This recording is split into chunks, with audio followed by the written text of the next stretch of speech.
as I said, the important thing here is we have to start challenging the history that was fed to us, because it's not entirely true.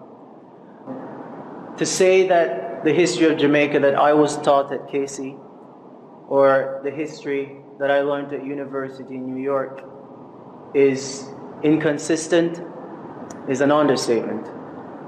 Entire chunks, thousands of years of history have been omitted from what we were taught. We're not going to go that deep today. The idea today is to fill in some of the blanks and show you how it all connects to the circumstances that we find ourselves in on this island right now. Because we think that history is a dead thing, but it's not. It's the history that sets up the present and the future. All right?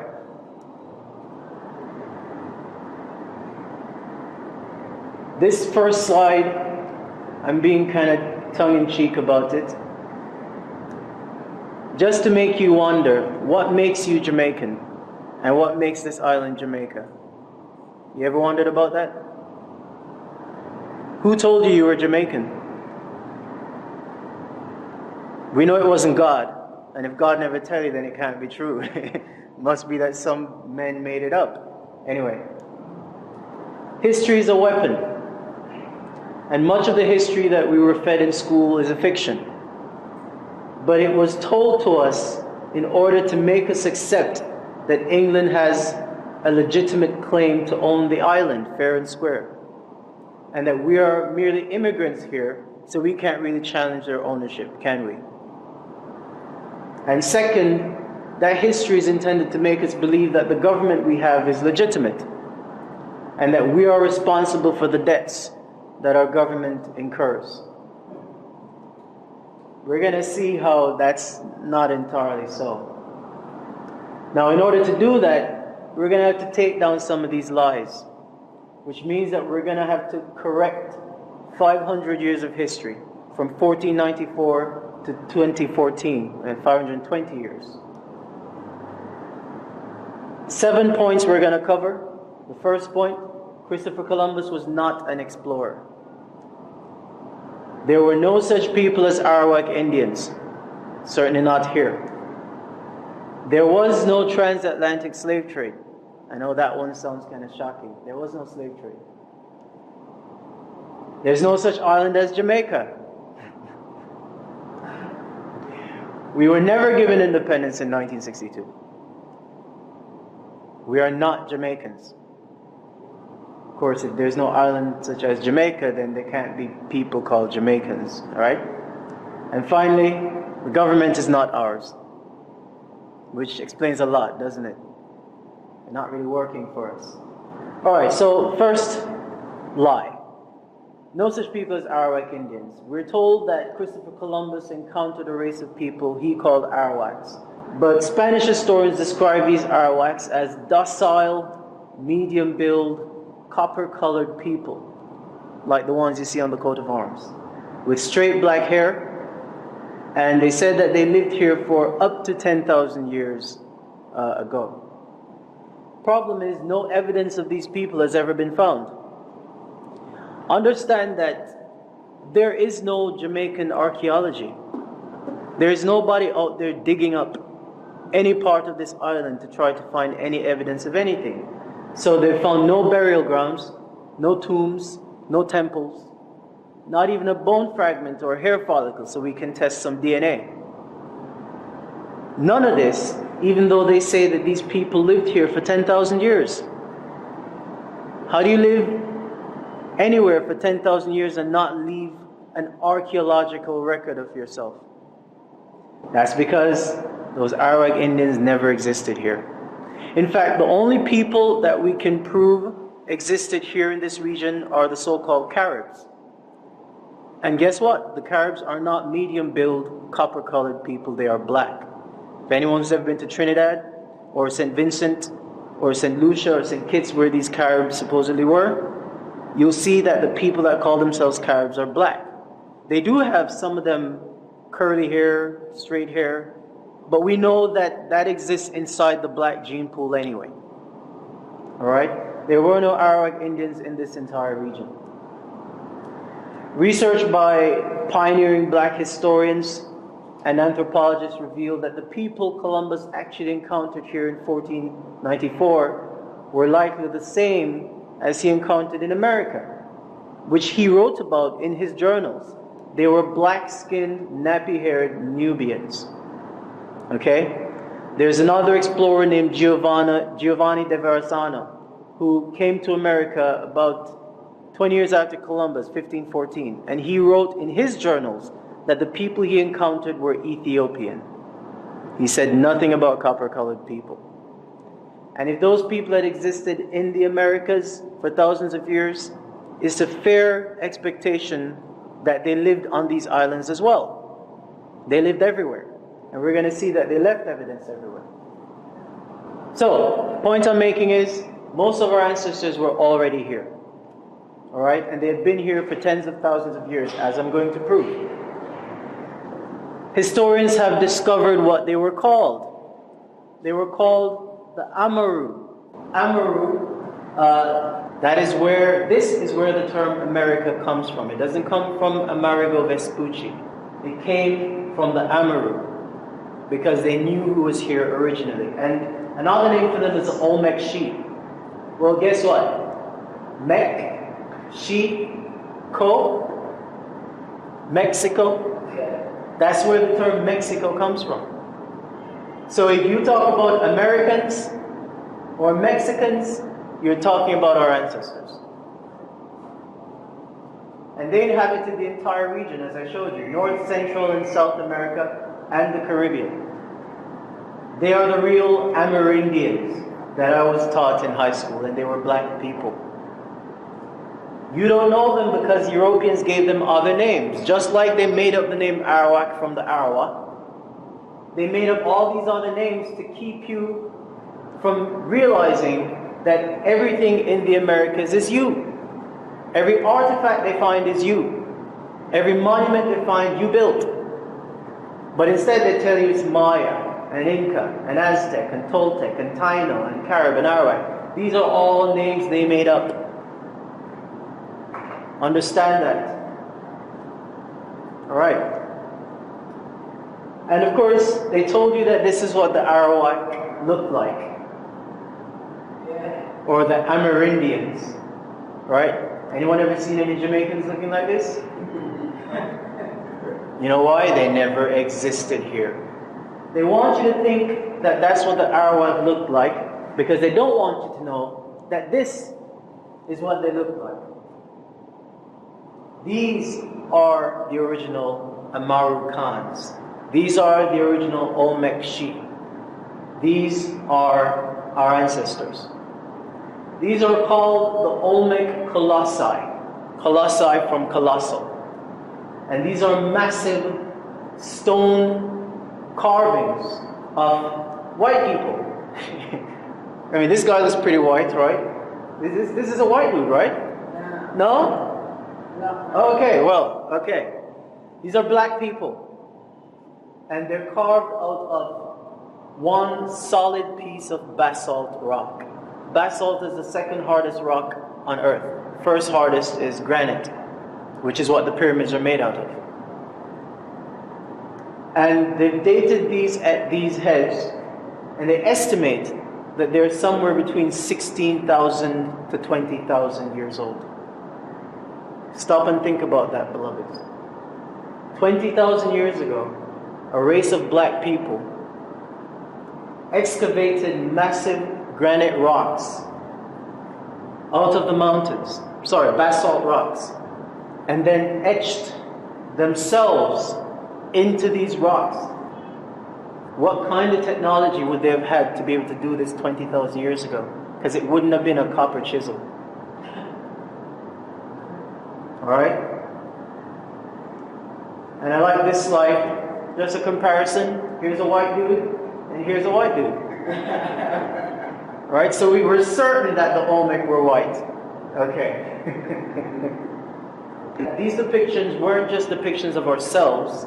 Because if you think about it, I'm not sure why it would be necessary to carve yourself into stone like that. These were actually depictions of our gods. But that's a powerful statement, isn't it? That the depictions of the gods look just like the people. You see what I'm saying? Okay? Historically, every ancient culture always depicted their gods to look like themselves.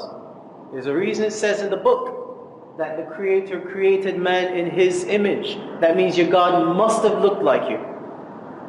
And since there's 5 billion black people on the planet, I would like to believe that a black God created me. I'm just saying. So those are the Olmec colossi, and as I said, they're depictions of the black gods. And the people were the builders of civilizations. They were not primitive. Primitive people couldn't do that. And like our Kemetic ancestors from Egypt, our Olmec ancestors engineered entire city complexes. Thousands of years before Europeans crawled out of their caves.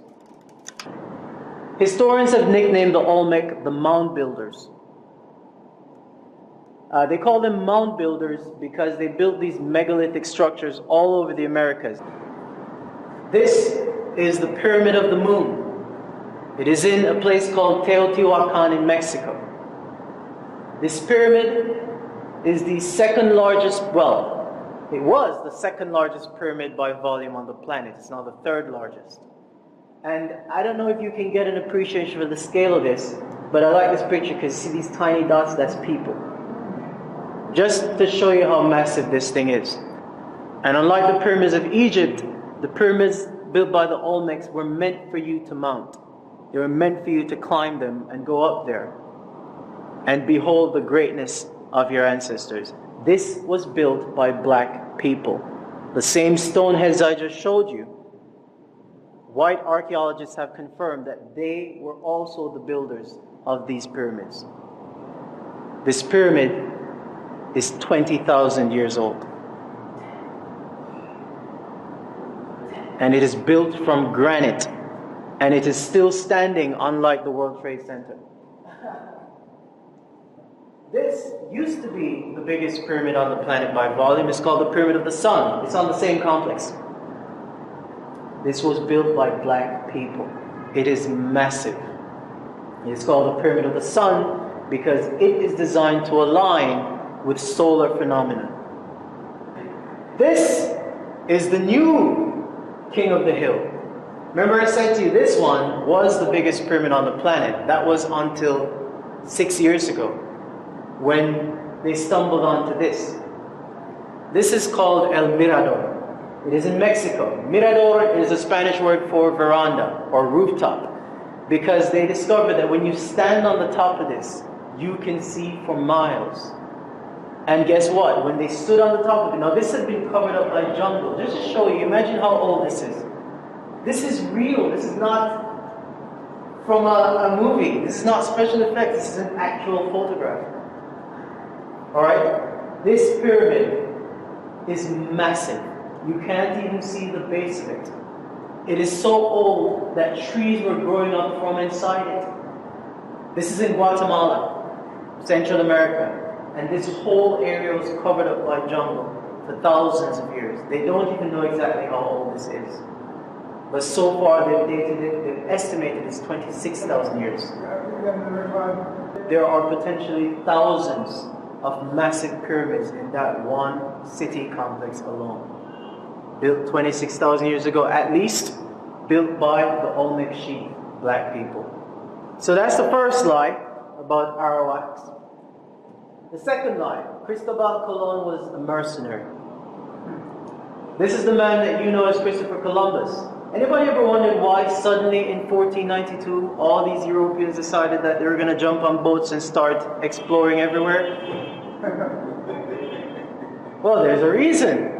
There's always smoke, fire behind the smoke. In 1491, 1 year before his first voyage, there was a war between the Moors and the white Europeans. Actually, that war had been going on for a very long time. The Moors had ruled Western Europe for 700 years. But in 1491, when Queen Isabella and King Ferdinand defeated them at Granada in Spain, Pope Innocente, I love how the popes always have nice names. Pope Innocent. Pope Innocent the Eighth legalized the enslavement of black people all over the world and the theft of their lands and their wealth by white Europeans. This happened in 1491, and then in 1492, the voyages all started, right? You had Portugal, Spain, the Dutch, France, and Britain. Everybody just started exploring the so-called New World. How can it be the New World, by the way, if it's older than your world? I mean, I just showed you a 26,000-year-old pyramid in the New World. Anyway, Columbus's first voyage was a military reconnaissance mission. Everybody understand what that is? When you want to wage a war with an enemy that you're not familiar with, you send somebody to scope them out. See how fortified their nations are, see what kind of weaponry they have. And we know this for a fact because he only took 3 ships. Everybody knows the name of those 3 ships, right? Nina, Pinta, Santa Maria. And he only took about 80 crewmen.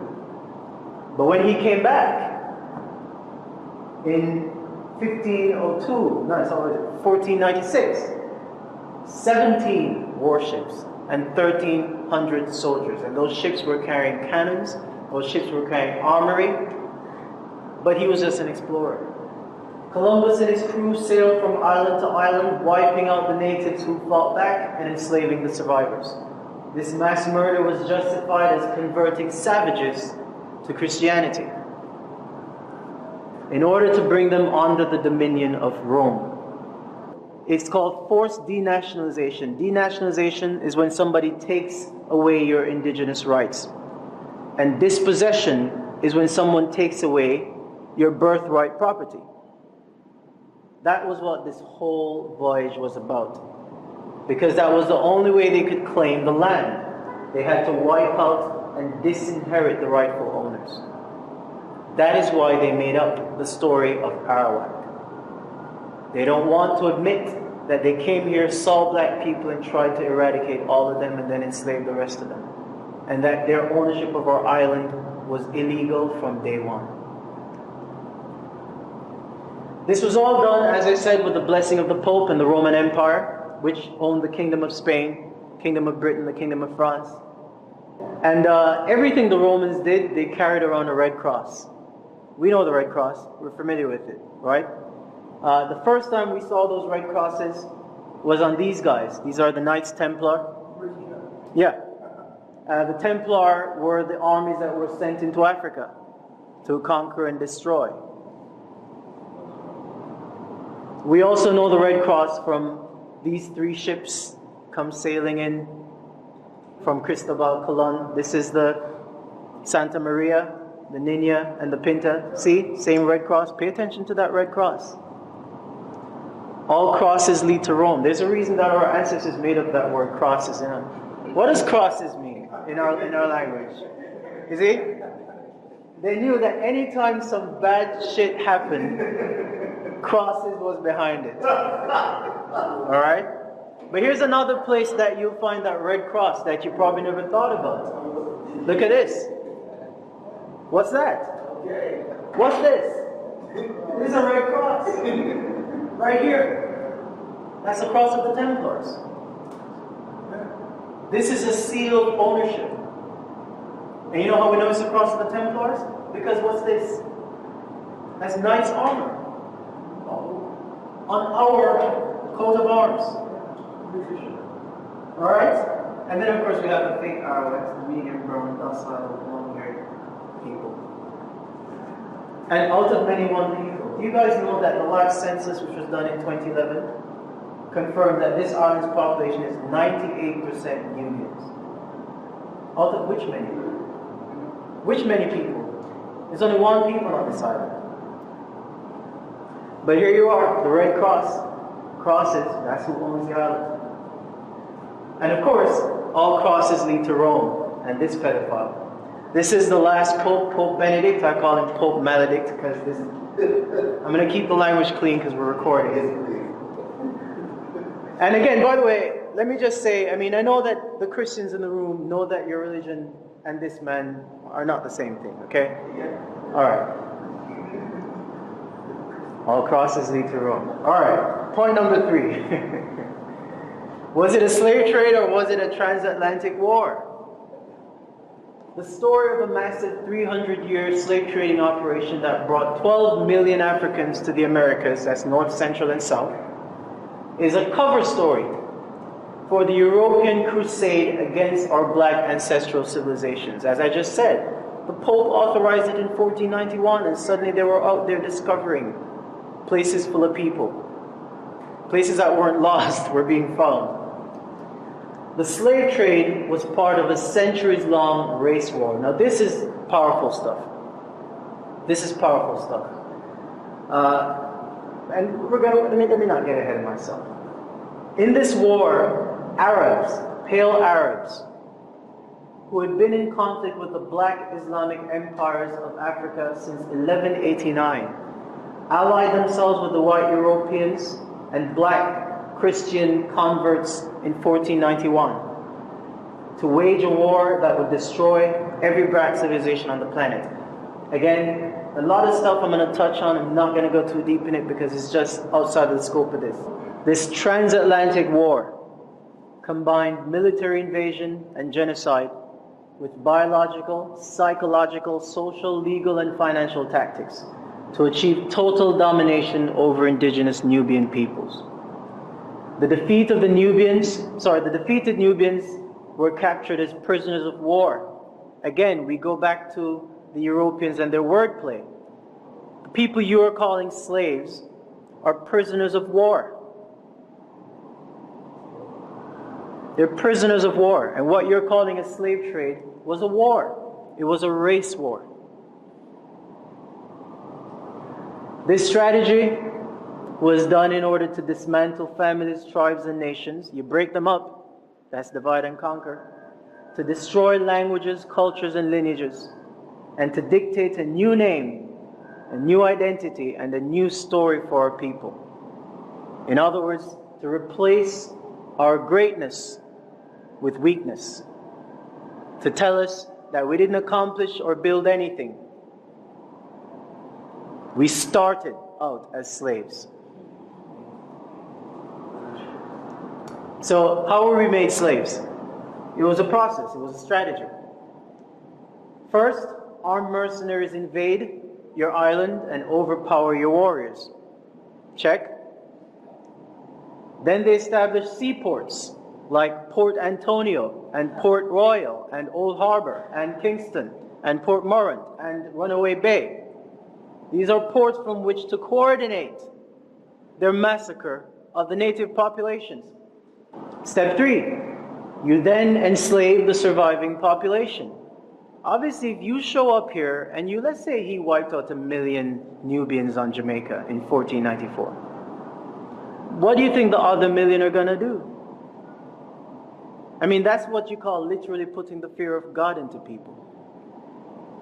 So we walked into slavery, some of us. Some of us fought back, and we know who those people were. Step 4, you then prevent them from teaching one another.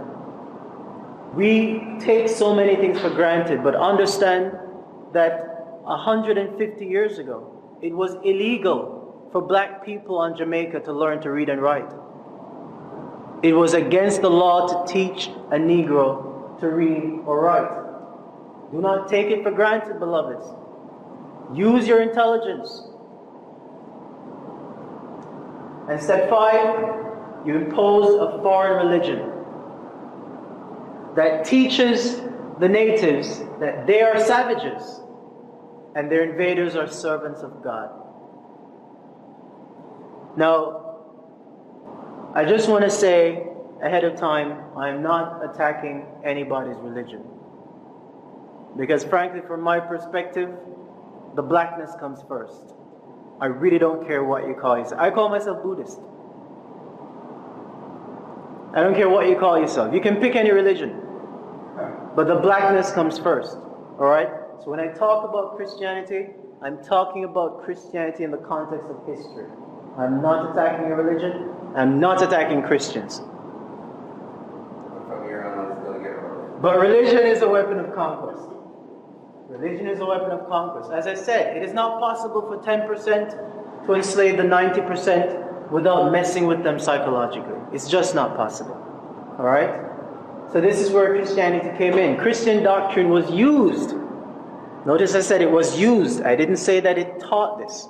But it was used to teach them that God, Jesus, looked like their slave masters. We all know the picture of white Jesus. Right? This was necessary in order to convince us that our enslavement was the will of God. It had to be. Because they came with the power of God. They had weapons that we hadn't seen before. They wiped out millions of us. They put the fear of God inside us, and then they put up an image of God.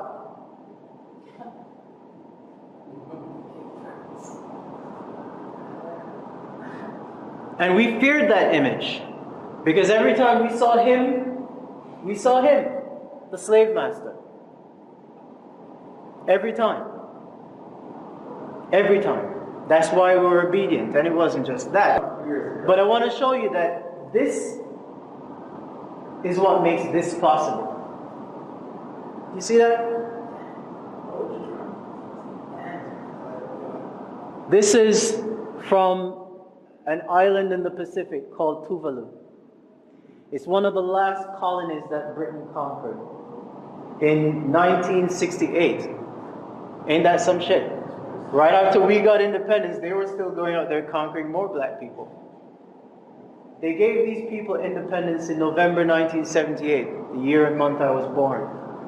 But of course, you know their independence doesn't mean anything because this was taken in 2012. Do these guys look independent to you? Do they look like they want to be carrying around this white dude as their king? And make no mistake, we do the same thing on this island. We just don't put him up on the pedestal. And finally, the Bible, conveniently, is full of scriptures that made you accept all of this domination. And I want to begin by reading to you one particularly pernicious section of scripture. Now again, let me just make it clear. This is not the word of God. This is not the word of God. This is the word of men, written into the book that you are told is the word of God. You follow me? God didn't say this. God didn't sanction any of this. God couldn't possibly have done that because God had to have been black. But I want you to read this because you need to understand the psychology. 1 Peter chapter 2, verse 18 to 20. Slaves, in reverent fear of God, submit yourselves to your masters. Not only to those who are good and considerate, but also to those who are harsh. What? For it is commendable if someone bears up, that means endures, bears up under the pain of unjust suffering because they are conscious of God. It is commendable for you to endure enslavement because you honor God when you do so. Alright? Now this part I love. But how is it to your credit if you receive a beating for doing wrong and endure it? In other words, if you disobey your master and you get beaten, it's not commendable. There's no honor in that. Don't disobey your master. Don't try to free yourself. Don't run away. Don't set some slaves free. It's not commendable. But if you suffer for doing good, meaning doing what the master tells you, and you endure it, this is commendable before God. This is the depth of the psychological programming that was done to our ancestors right here on this island. This is not the word of the Creator.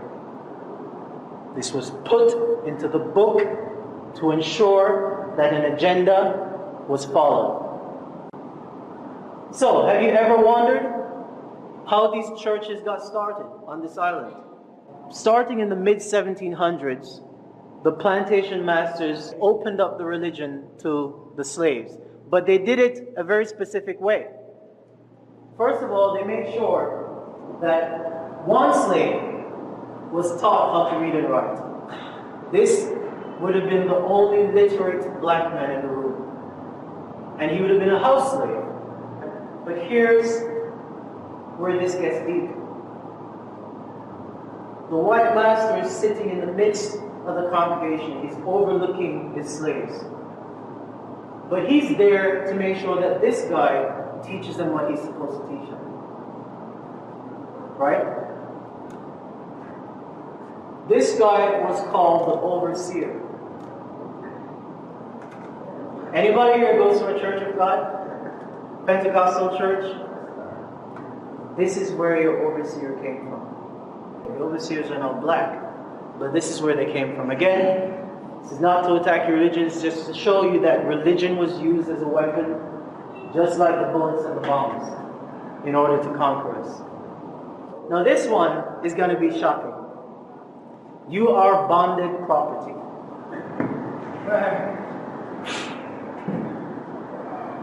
A slave is bonded or bounded, same word, same root. Bonded, bounded, binded, same root, same word. The Spanish has succeeded in stripping the island of all its gold. We know that because we know that Columbus, after 6 years in this region, went back to Spain with so much gold that the price of gold collapsed in Europe, and suddenly gold was worthless. So the British couldn't rely on gold. The Spanish took all of that. This island had two things that were more valuable than the gold. This island had agriculture, and it had black people. And so the British figured out a system in which they could use both of those resources to their advantage. This is the beginning of what you know as stocks and bonds. What was the stock? Your ancestors. Livestock, cattle, chattel. You've heard the term chattel slavery, chattel is property. This is where it comes from. It literally comes from cattle, from livestock. That's why they used to literally brand the slaves with a hot iron, just like they did their cows. So that was the stock. The bond was the certificate of ownership. So I, Ramian Reynolds, would be a stock. And the piece of paper that says that Mr. Reynolds owns me would be my bond. Alright? And that bond carried a value. A field slave, or I should say a warrior slave, was worth more than a field slave, was worth more than a house slave, was worth more than a female slave, and so on. So the bonds varied in value. Alright? The buying, selling, and trading of these bonds is what became known as the stock exchange. Like New York Stock Exchange, like London Stock Exchange, which by the way was founded in 1678. So we know it was right there in the slavery mix. And I'm going to show y'all what a modern bond looks like.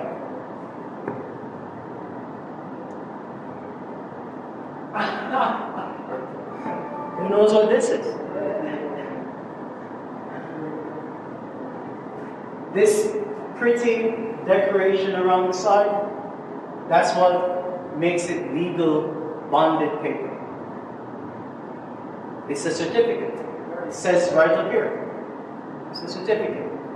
It's a bond. It's a bond. This is a bond. Remember I said, I'm the stock.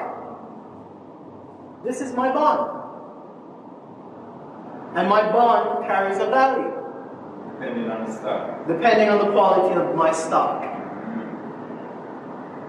This is what is the basis of the stock exchange. This is what built the economy of England. Now let's zoom in on this because I want to show you some details on this. I can't just drop this bomb and move on. This is a bond number. It's called a sequence number. It's a financial number. It starts with A for asset. This seal is a seal of the corporation. that registered you. We can spend a whole lecture on this. Here we have the certifying officer. This signature is important. It's what certifies it, and then it's sealed.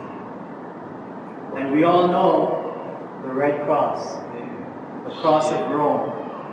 It's right there on your bond certificate. Rome owns you. This is not the play thing.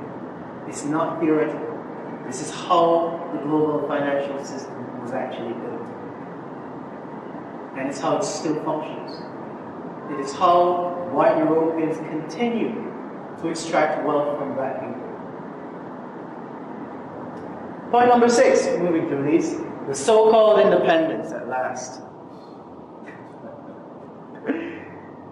Okay, in 1692, when colonial government was pretty much set up, right? Remember, they took it over in 1655, they named it Jamaica in 1661, by 1692 they had this lockdown. That government consisted of a governor, an executive council, and magistrate courts of admiralty. All the courts in Jamaica up until 1962 were officially maritime courts. That means they were courts of commerce.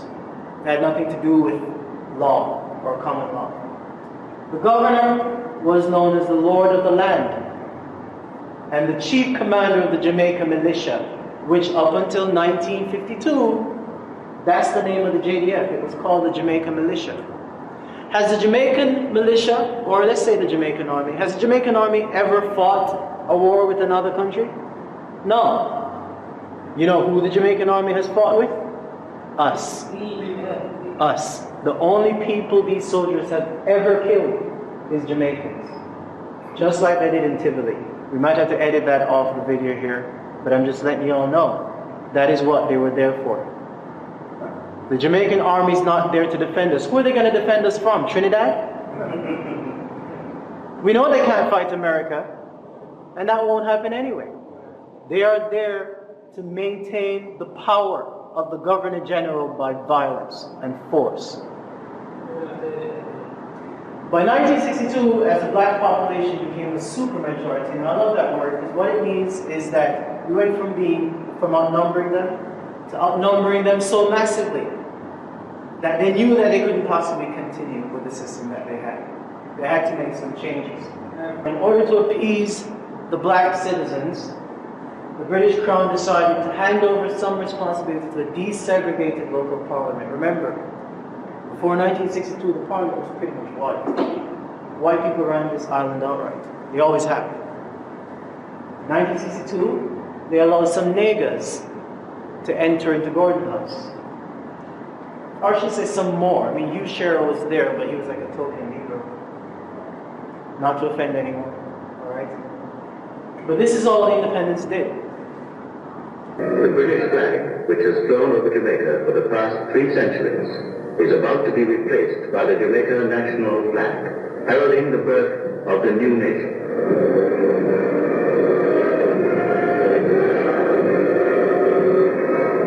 The lights go out. The Union Jack is lowered, and the new flag of Jamaica raised.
It must have been a really powerful moment for everybody that was there, you know.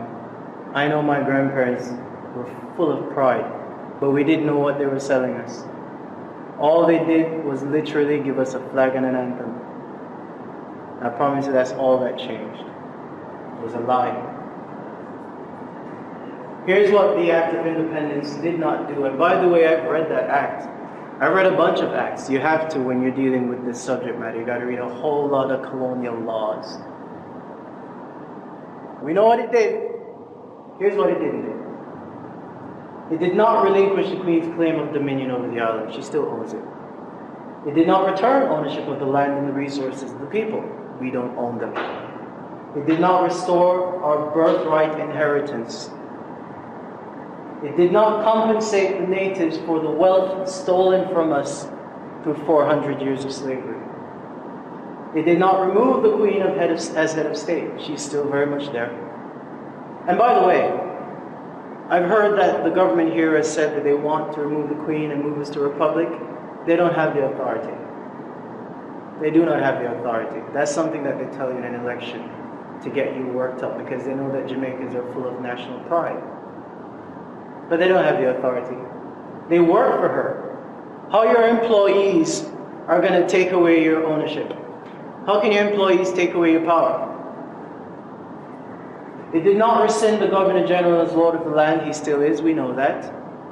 And he's still the Commander-in-Chief of the military. That's why, again, we might have to edit this, but that's why when Bruce Golding wanted them to go into Tivoli and kill some Jamaicans, he had to get the Governor General to declare a state of emergency and send in the army. Prime Minister doesn't control the army. The army is still the militia and is there for the Governor General to enforce the power of the Queen through violence. I'm not saying this to be controversial. I'm saying this as a matter of fact, and more importantly, I'm saying this as a matter of law. It did not revoke the birth certificate bonds on the citizenry. We're still bonded. I showed you that. And it did not resolve the debts that have been accrued upon the people. This so-called independent nation started out flat broke. And not only were we broke, but we started out in debt.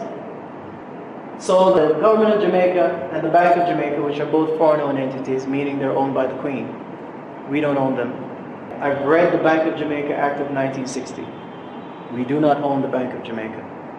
Alright? There is a reason that you can go to the University of the West Indies and never be required to read any of this stuff. There's a reason you can do 4 degrees and never learn that the birth certificate is a bond. Because if they taught you how your system of law was actually designed to work, you probably would not submit to it. So the GOJ and the BOJ began to borrow large sums of money from predatory multinational lenders.